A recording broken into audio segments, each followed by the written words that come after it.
Lord, I ask for your protection today.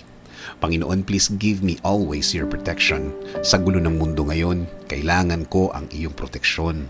Kailangan ko palagi nakasama kayo. Kailangan ko palagi ang inyong presensya. Alam ko na magiging okay ang lahat kapag kasama kita. Alam kong magiging okay ang lahat kahit gaano pa ito kabigat, kahit gaano pa ito kaproblemado. Ikaw ang magiging kakampi ko kahit sino pa ang gustong manakit at magpabagsak sa akin. Kahit sino pa ang gustong siraan ako, alam kong magiging maayos ang lahat kapag ikaw ang naging sentro ng aking buhay. Panginoon, please extend your love and protection sa aking pamilya. Samahan mo palagi sila. Samahan niyo po sila araw-araw. Huwag niyo po silang pababayaan. Huwag niyo pong hayaan na may mangyari sa kanilang masama. Samahan niyo po sila, Lord, araw-araw.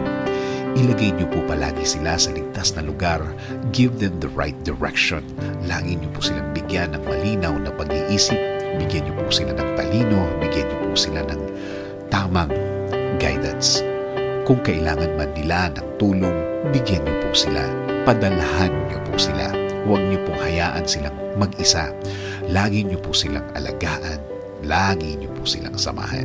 Ikaw ang maging sentro ng kani-kanilang mga buhay. Ilayo mo po kami sa kahit na anumang virus, kahit na anumang sakit, kahit na anumang mga bagay na makakapagpahina ng aming katawan. Iiwas mo sila sa kahit na anumang uri ng sakit at bigyan niyo din po ng proteksyon ng aming bayan. Ikaw na po ang bahala sa aming kapwa Pilipino. Bigyan niyo po sila ng pagpapala sa araw-araw na buhay nila. At Lord, maging ikaw ang kanilang kalakasan at ikaw ang maging sentro ng kanilang buhay.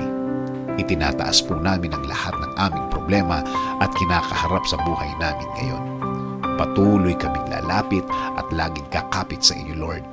At alam namin, Lord, na hindi mo kami pababayaan. At alam namin na hindi mo kami bibiguin.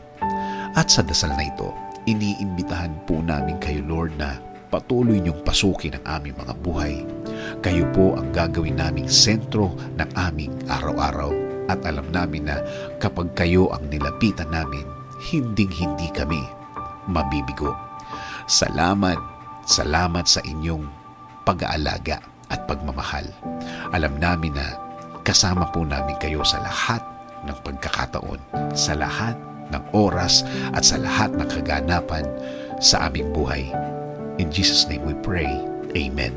Sabi nga sa Jeremiah 29:11, "For I know the plans I have for you, declares the Lord, plans to prosper you and not to harm you, plans to give you hope in the future."